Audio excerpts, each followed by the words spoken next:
Bismillahirrahmanirrahim. Assalamualaikum warahmatullahi wabarakatuh. Selamat datang di podcast Geta Studio Let's Great Together. Jadi sekarang ini kita sedang dalam rangka bisa dibilang tour untuk kegiatan podcast Geta Studio ini. Sekarang kita sudah di Kebun Kacang dekat Plaza Indonesia. Alhamdulillah kita sudah kedatangan tamu yang merupakan tokoh pergerakan komik juga. Seangkatan juga dengan founder kita, Mas Alfa di sini. Saya juga di Oh, lebih muda. Enggak mau ngaku ya. Enggak mau ngaku tua. Ya, sama Mas Ipot. Mohon maaf Mas, kalau boleh tahu nama lengkapnya atau Ipot aja? Nama lengkap Taufik Yuniarto. Taufik Yuniarto. Kalau di Facebook kayaknya namanya itu ya? Ya. Bukan Ipot ya? Iya. Oh. Sebenarnya udah beberapa kali ganti nama. Oh. Tapi udah sama Facebook nggak boleh lagi ganti nama. Dibatasi, sudah terlalu sering. Tapi aku dulu juga nggak kenal nama aslinya. Oh, Taufik Yuniarto itu. Nggak tahu nama aslinya siapa gitu. Soalnya yang sering beredar di Tahu- Facebook tahu kalau ini dikasih Ipot. tahu Taufik Yuniarto, oh itu sering warawir bele-bele. Jelas lah. Ya, kalau Ipot agak susah cari. Statusnya kan bagus tuh. Ya tahu lah. Silahkan cari tahu sendiri. Mas Ipot ini termasuk pelopor dalam pergerakan komik dan waktu itu awal masuknya animasi di Indonesia kalau nggak salah ya, animasi luar di Indonesia. Atau gimana, bisa diceritakan waktu itu?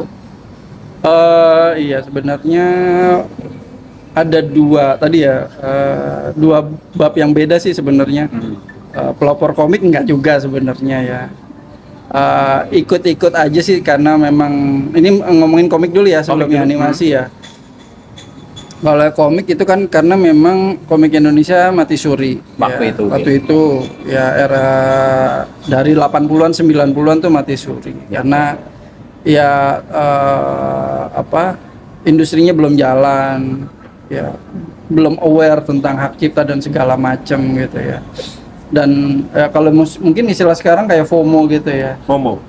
Kan dulu kan gitu ya, eranya komik roman semua bikin komik roman. Iya. Eranya bikin komik silat. Eranya bikin superhero, horor ya. Yang terakhir saya sebenarnya silat yang paling kayaknya masih Konsisten. survive ya. Oh, justru malah silat ya? Ya, Abu Bukan romance. Ravana, ada apa itu kalau di penyewaan tuh ya pasti yang banyak tuh komik silat. Itu tahun berapa berarti? Itu 90-an masih. 90-an. Oh, iya. Masih ya. Teman udah bukan yang judul-judul terkenal kayak Si Buta atau mungkin Jair masih produktif Pak ya. Kalau Jair, beliau ya, masih. ya. Gitu. Jadi intinya memang jadi secara industri komik Indonesia itu waktu itu mati suri lah, singkat cerita begitu. Kemudian sebenarnya pelopornya adalah komik nasional ya. Carok itu Kien. Carok. Oh, Carok, komik Carok. Udah pernah dengar belum? Tahu. Tahu kan? Sekarang Yang komiknya di Bandung. sendiri itu sudah harganya mahal sekali. Iya. Ada yang dibanderol 1 juta. Karena rare ke kan? atas. Iya. Rare ya. Gitu. Awal mulai itu ya, Awal Carok yang mulanya itu. dobrak dari kelesuan peruntuhan. Terus ada komik Carok itu akhirnya Iya. mulai ada pergerakan lagi. Ya sebenarnya itu juga ingin membuktikan bahwa orang Indonesia tuh bisa bikin komik sekelas Amerika, sekelas Marvel sama DC. Bagus Kiblatnya banget, masih Amerika ya. Ya karena kiblatnya masih ke Superhero. sana. Superhero. Carok itu yang buat siapa? Mohon maaf. Mas Torik, Ya. Ahmad Torik. Ahmad Torik ya. Ahmad Torik. Sama Peong sebenarnya berdua ya. Peong. Heeh. Itu Mas Peong cerita atau ya sama-sama gambar juga? Sama-sama gambar. Oh. Ya. Sama-sama gambar. Berdua itu kalau nggak salah seingat saya berdua ya. Peong sama Torik. iya. Ya. Peong sama Torik.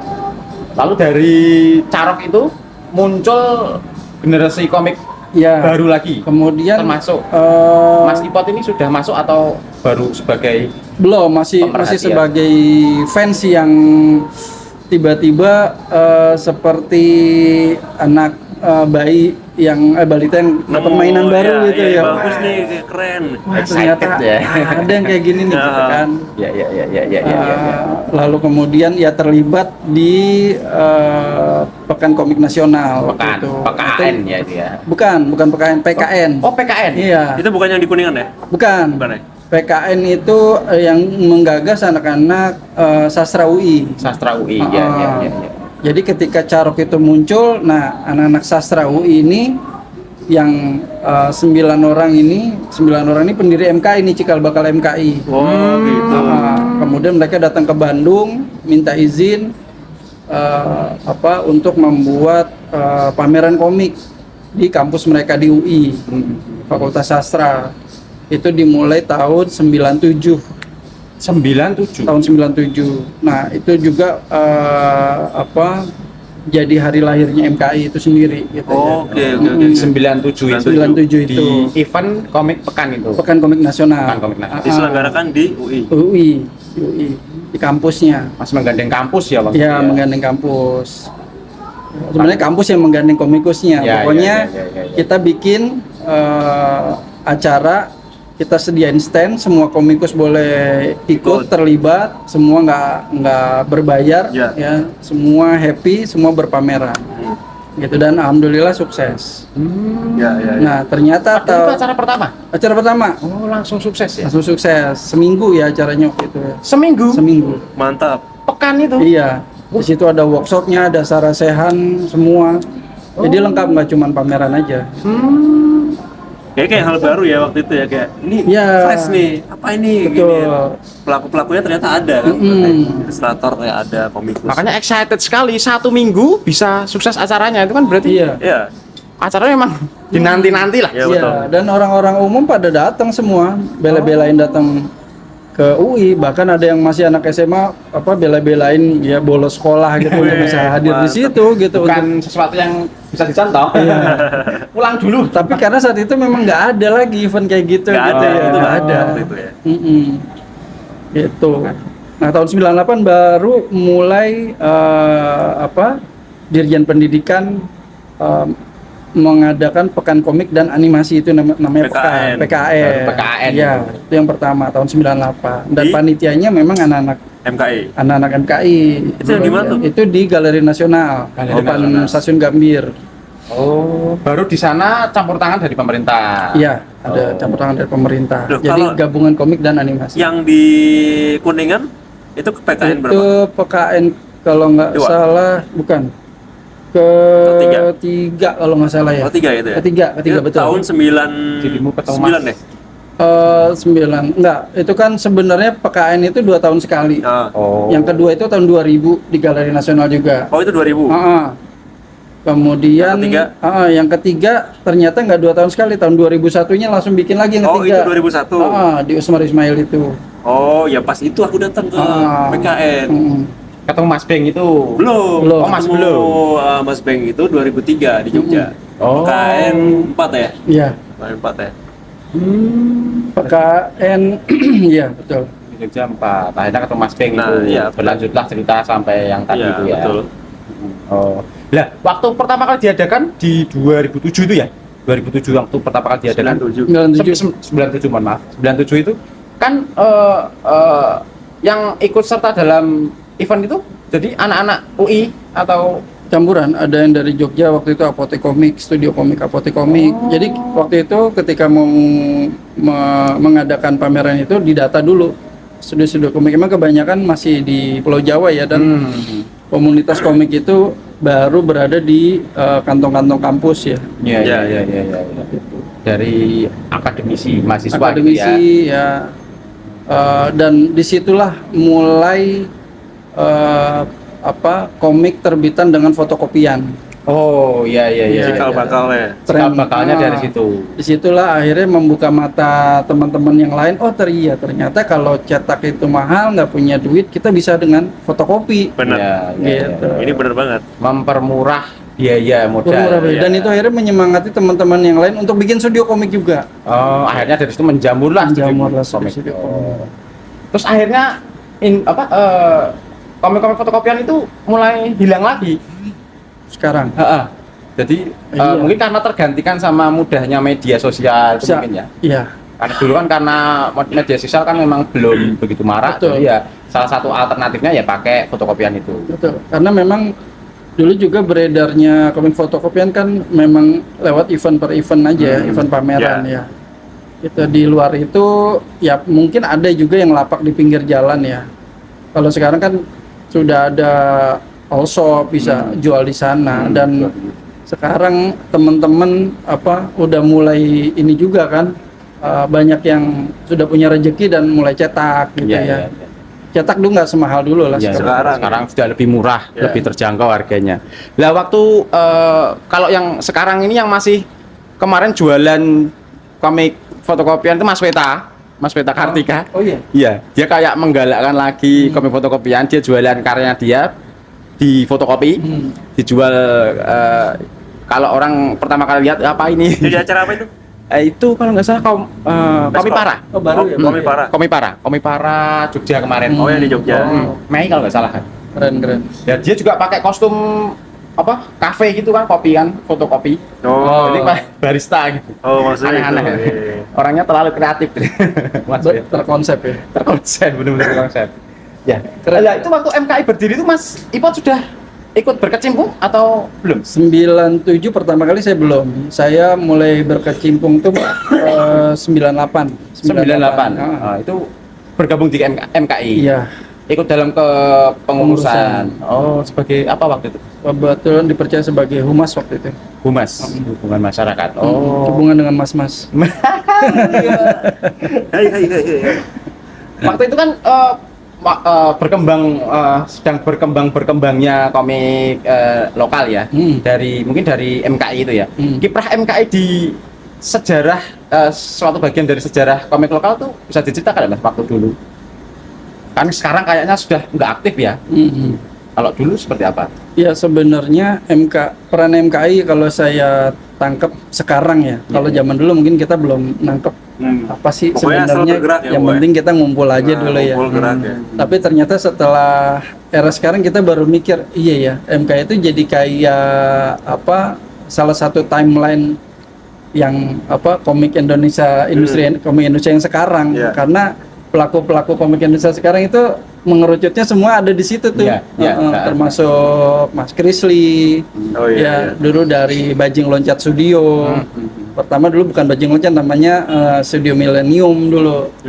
Pertama kali muncul. Ya teman-teman yang lain ada Sanigo, Roal, Alfi, semuanya. Oh, tokoh-tokoh besar. Iya. Dewa-dewa sekarang. Iya. Hokage. Batu loncatannya dari sana semua gitu. Jadi akhirnya saya mikir saya nggak berani bilang akademi sebenarnya. Jadi kayak ruang tunggu gitulah.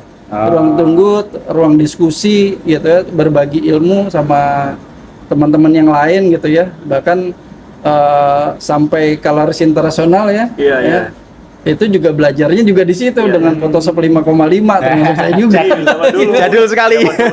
Bisa dibilang ya embrio lah ya untuk industri. Melahirkan banyak pelaku-pelaku. Event-event popcorn ya kalau kita ngeliat ya kita dari situ juga lah. Runtutannya ke situ juga ya. Kalau menarik garis ke belakang.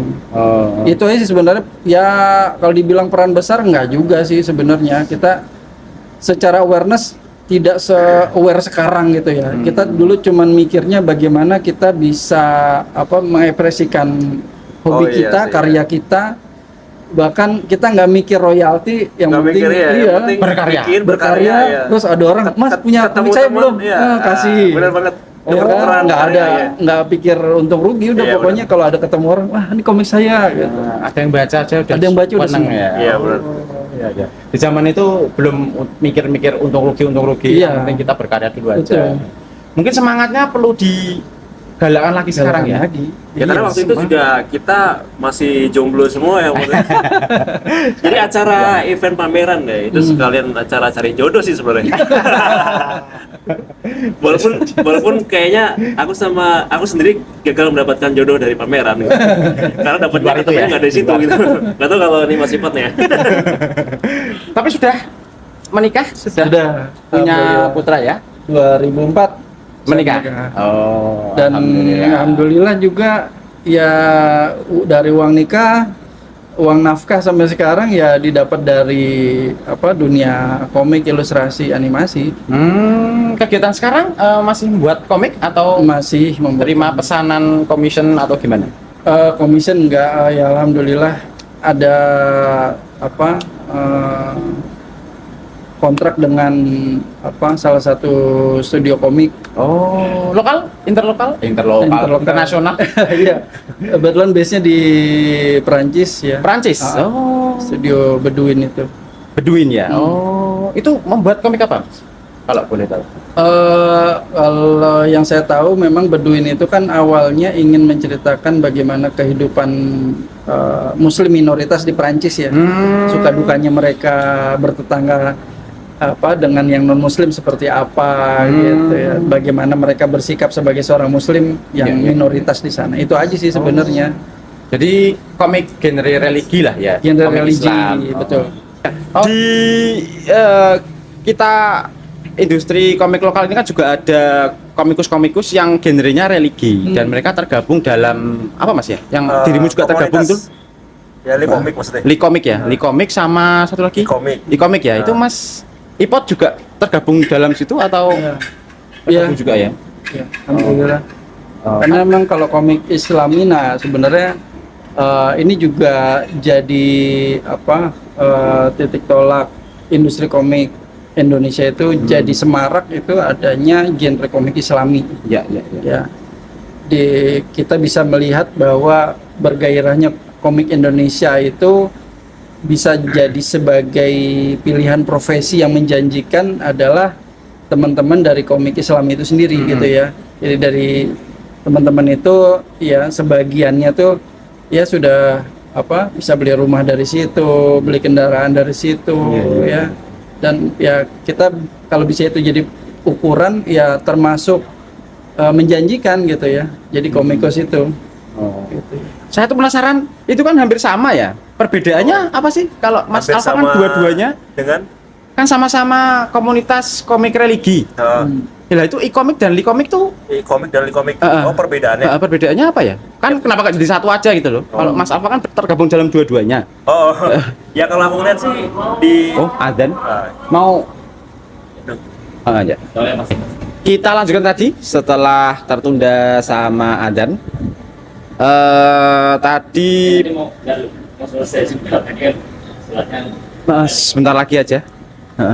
Paling beberapa pertanyaan doang. Untuk tadi perbedaan ikomik dan likomik itu kenapa nggak jadiin satu aja? Oh iya. Sebenarnya sama aja sih. Sama aja, cuman memang kalau ikomik itu lebih banyak teman-teman yang bikin komik yang online dan memang kebanyakan lebih muda. Dia ikomik ikomik ya lebih terbuka ya untuk member baru ya. Kalau di komik ini nggak tahu nih kayaknya. Di komik bapak-bapak semua. Bapak semua. Generasi lama ya. Tapi masih pada ngomik kan? Di grup pembicaraan sudah nggak mana-mana bicara. Mana-mana karena sepuh.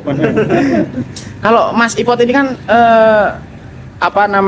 termasuk ya dibilang pelopor mungkin bukan ya, termasuk dalam rentang waktu komik indie lumayan booming. Waktu itu Mas Ipot juga membuat komik atau cuman di kepengurusan KMI aja? Ya memang waktu itu waktunya lebih banyak ngisi workshop ya, ngisi workshop, bikin pameran segala macam ya, lebih banyak bergerak ke sana gitu. Sama paling ngerjain orderan klien aja. Tapi bikin komik juga, bikin karakter juga, bikin gabung studio komik juga gitu. Waktu itu kayaknya kalau nggak salah ada komik Sekawan Limo itu punya Mas Ipot. Trio berlima. Trio berlima ya, trio berlima. Salah info saya, salah info. Kurang riset. Iya. Kalau itu emang kebetulan collab sama di luar studio sendiri waktu itu sama Mas Oyas. Sujiwo. Sekarang di Bumi Langit ya. Bumi Langit. Beliau memang ekspornya kan ini ya, ide dan penulis cerita ya. Itu udah ini banget lah, nggak bisa disangsikan lagi ya. Kualitasnya. Kualitasnya bikin cerita humor lucu itu udah ininya lah, skripnya jagonya beliau lah. Gitu. Dan waktu itu emang seneng banget ketika diajak collab sama Mas Oyas untuk bikin, waktu itu judulnya emang 1001 Jagoan. 1001 jagoan. Karena waktu itu yang lagi booming itu komiknya Mizan, komik 1001 malam. Itu ya. Jadi sebenarnya plesetan itu. Iya. Bikin komik 1001 jagoan. Sebenarnya plesetan juga ngikutin komiknya siapa tuh? Komikus Matt. Yang mana? Lupa. Bukan yang ini ya, Naruto harus Naburu. Bukan. Itu plesetan juga kan? Plesetan. Maksudnya di sana itu bikin Sergio Aragones. Ya, Sergio Aragones itu bikin superhero acak-adul gitulah semuanya, DC digabungin gitulah. Dan crossover ya. kayak crossover gitulah. Cuman ceritanya ancur-ancuran tuh. Hampir semua superhero Sakar PDW nah, terinspirasi dari situ juga sebenarnya. Gitu. Jadi semua superhero nomplok di 1001 jagoan ini. Berarti termasuk yang Kapten Kilat khusus. Iya, ada 3 cerita kan di situ. Yang pertama Super Hello, bikin trio berlima itu, kemudian Kapten Kilat khusus, sama terakhir Factory Outlet Boys band itu. Yang Kapten Kilat khusus kayaknya ada slogannya yang agak nyeleneh ya. Oh iya, kirim sekarang tiba kemarin. Kocak. Nah, itu idenya beliau ya. Mas Oyas itu ya. Mas Oyas. Oh, luar biasa. Oh iya. Ini berhubung sudah mulai malam ini, pertanyaan terakhir. Kan tadi dibahas kerjasama dengan penerbit dari Perancis ya, Badwin itu ya Tia. Itu bisa ketemu sama Badwin itu gimana waktu itu? Mengirimkan karya atau? Takdir sih. Wah, Masya Allah. Berat. Terima kasih sudah menyaksikan. Udah takdir. Beneran takdir orang. Padahal Allah ya. Kadar orang benar-benar lagi jobless, habis COVID gitu. Sebenarnya emang sedang di kondisi ya lagi di bawah banget gitu ya. Tapi waktu itu temen nyaranin untuk memperbagus portfolio di LinkedIn. LinkedIn. Terus juga di ada aplikasi buat itu juga namanya. Freelancer. Bukan freelancer. Sebutin lagi apa lagi? Apa ya? Upwork. Event art nggak? Enggak, Upwork ya. Upwork sempat pecah telur satu ngerjain ilustrasi buku anak dari Australia. Itu sebelum yang Bedouin nih. Nah, yang Bedouin tiba-tiba di LinkedIn si ownernya langsung kontak aku, nge-DM aku. Masya Allah. Tertarik nggak gini-gini? Siap nggak mau dites? Oh ya udah siap. Nggak ditanyain dia taunya dari mana ya? Dari LinkedIn itu atau? Dari LinkedIn aja. Dia langsung Bisa ngomongin aku nge-DM di kan DM. di LinkedIn kan? Ya. Bisa nge-DM kan. Ya. Ya udah, gitu aja. Udah aku dites, udah lulus, terus kontrak dikirim. Ya alhamdulillah udah Jalan. sampai 3 tahun. 3 tahun ini. Oh, alhamdulillah. Ya sekali lagi itu bukti keberuntungan adalah persiapan ketemu sama apa tadi? Waktu ketemu dengan momen. Persiapan bertemu dengan momen. Ya, momen ketemu dengan Dan atas seizin Allah. ya takdir itu tadi. Ya, ini berhubung sudah malam sama Mas Ipot juga mungkin ada kegiatan yang lain. Terima kasih Mas Ipot sudah mau diundang buat ngobrol-ngobrol di acara podcast UMKM ini. Oke teman-teman, terima kasih yang sudah menonton sampai akhir. Jangan lupa like, comment, share, dan subscribe. Terima kasih. Getter Studio. Amin. Terima kasih.